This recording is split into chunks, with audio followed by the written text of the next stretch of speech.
আম্মু, কোথায় তুমি? এদিকে একটু আসবে? এই তো রে, বাইরে বৃষ্টি হচ্ছে তো, তাই একটু পাকোড়া বানাচ্ছিলাম। কিছু বলবি?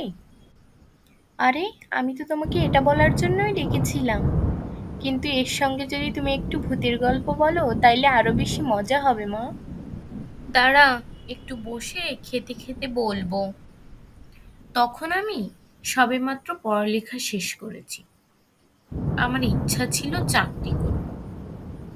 তো নানা নানু এতে অমত করেনি। তখন সবেমাত্র দু এক জায়গায় চেষ্টা করেছি চাকরির জন্য। একদিন হঠাৎ করে একটা চিঠি এলো, গ্রামের বাংলা টিচার হিসেবে আমি চাকরি পেয়েছি। শহর থেকে অনেক দূরে ছিল। তাই তোর নানা নানু প্রথমে একটু আপত্তি করলো। তারপর কি হলো বলো বলো। কি আর হবে, আমার জোরাজুরিতে শেষ পর্যন্ত তারা রাজি হলো। আমার জয়েনিং এর তারিখটা চলে এলো। তারপর আমি ব্যাগ গুছিয়ে গ্রামের উদ্দেশ্যে রওনা দিলাম। গ্রামের পরিবেশটা অনেক সুন্দর ছিল।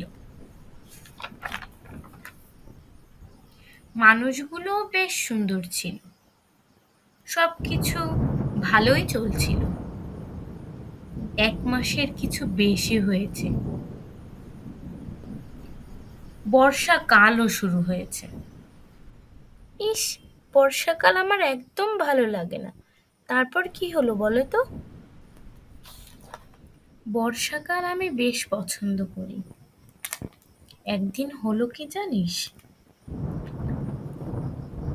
স্কুল ছুটির পর কলিগদের সাথে গল্প করতে করতে কখন যে আকাশে মেঘে অন্ধকার হয়ে গেছে টেরই পাইনি।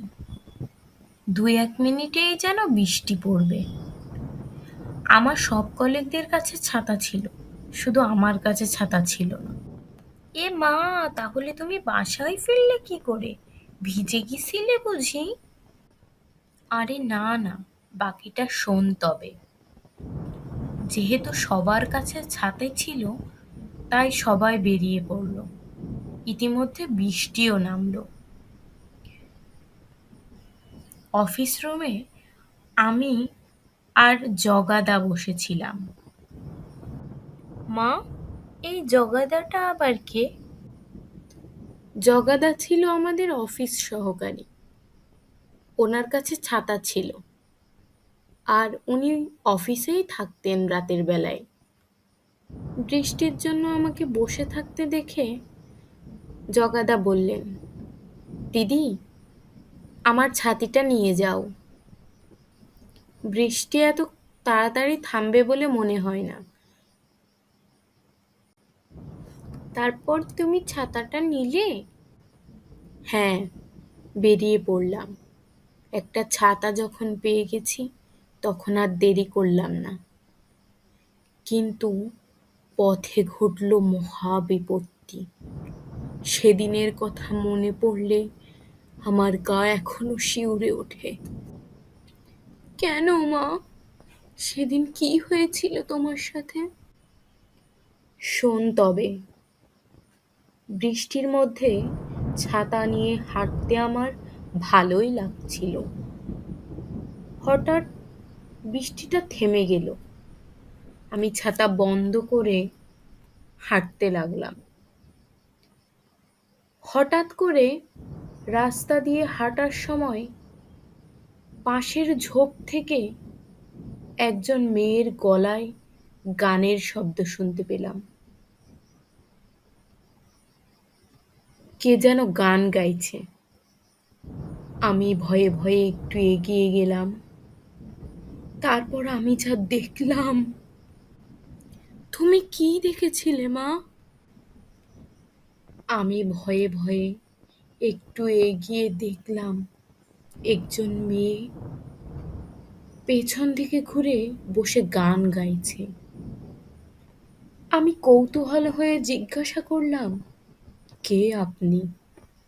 এখানে বসে গান গাইছেন? মেয়েটি কোনো উত্তর দিল না। পাগল নাকি কি জানি, শুধু শুধু এই ঝামেলার আর জড়াতে চাইলাম না।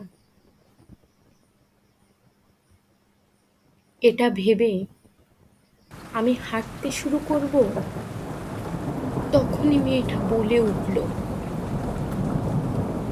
একা কখনো এই রাস্তায় আসবেন না দিদি।